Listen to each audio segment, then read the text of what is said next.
Guten Tag, everyone. Today I'm going to be doing Fairy Tale 100 Year Quest, Chapter 61. So I'm really excited to see what this chapter has to offer for us anyway. I'm waiting for the chapter to load, and it's here. And the chapter is called The Thicket of Arms. So I'll give it a minute. It takes a while to load.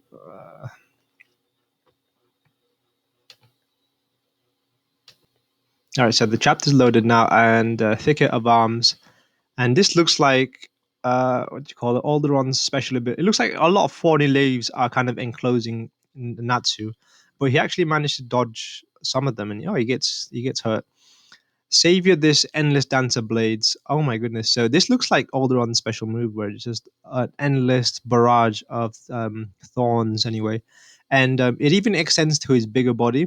So looks like Gaju is going to have some problems, and he can even fire them as projectiles. So that's very dangerous, considering that all the fairy tale members are still there. It's raining thorns, and Gaju can see that it's raining upon everyone, so he has to go and protect everyone from that. And yeah, that's very nice of Gaju anyway. But having these fairy tale members on the field is now a liability. These specs can't do anything to me, and that looks kind of painful. I would think that Gajil having an iron body would be able to actually deflect most of them, but it looks like they've actually penetrated his skin. Look at them all. Even at that size, Gajil can't block them. Mm, you giant freak.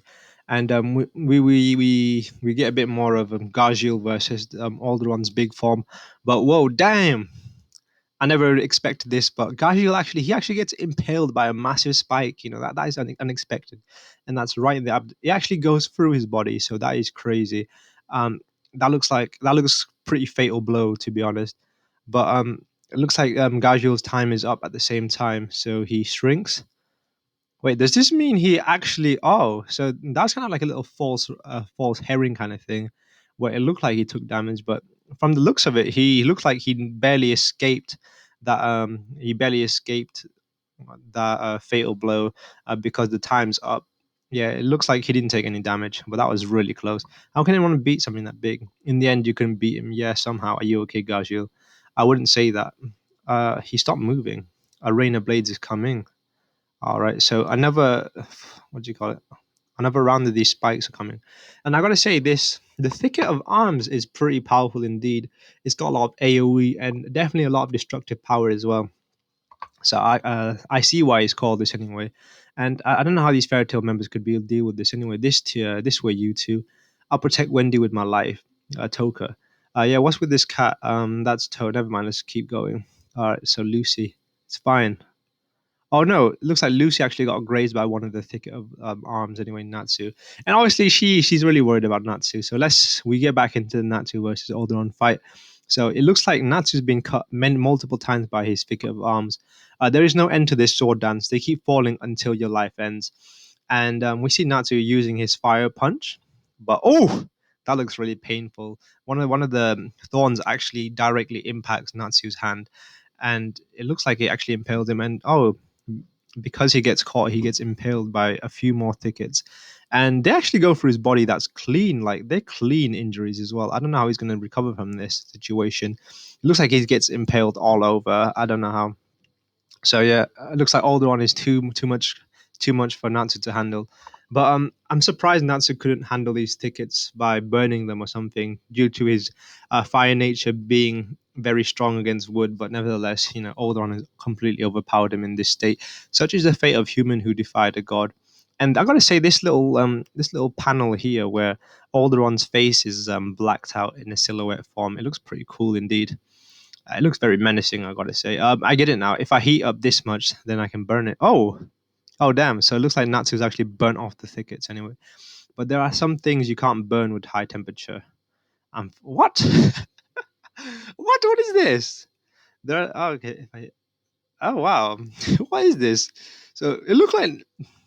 So I'm finally getting fired up, and there he is. Natsu said his famous catchphrase anyway. But I want to say, like, how is Natsu just being able to tank that much damage? Like in this one panel, you can see him get stabbed by like several different thickets all through his body and these massive thorns, but he still just he just gets up and it looks like he's barely taking any damage. I don't understand Fairy Tail, but it looks like Natsu's finally taking this a bit more seriously anyway, and it looks like he's finally figured out a trick to prevent those thicket of arms from actually damaging him because he can. He said he learned how much heat he needs to actually disintegrate these things, so that's very cool. And I'm really looking forward to see how Natsu will beat this guy anyway. He's probably just going to burn him to a crisp, but I'm really looking forward to the fight. I'm very disappointed that Gazil has actually lost against the big form Alderon. So how is the Fairy Tail Guild going to fight against Alderon now that their ace in the hole Gazil is gone, the giant Gazil anyway. But yeah, this chapter was all right actually, and I was a bit annoyed at the end, like how Nancy just randomly gets up. But knowing Fairy Tail, this is actually quite a common occurrence. The friendship boost. Actually, there was no friendship boost involved in this one, but it's just a random boost, you know. It looked like the finishing blow wasn't enough for Natsu anyway, and yeah, he just gets a random power up for no reason. But let's see what Natsu can do now, and I'm really looking forward to see Natsu versus Alderon, the continued fight. But apart from that, I thought this chapter was it was all right actually. It shows you if you think about what the chapter is all about, it's just showing you how strong a god dragon is and the extent to his power, and pretty much that's about it. And yeah, it shows that they're pretty deadly indeed and nothing to be messed around with. But look, judging from the next chapter, we're gonna have a bit more intense fight between Alderon and Natsu now. I'm really looking forward to that. And I was wondering why Natsu really he wasn't really doing much offense in this few chapters when you consider that he's pretty strong. You know, he's been on the defense in this chapter, so I'm really looking forward to what Natsu brings in the next chapter. But that's all from me, and I'll see you guys.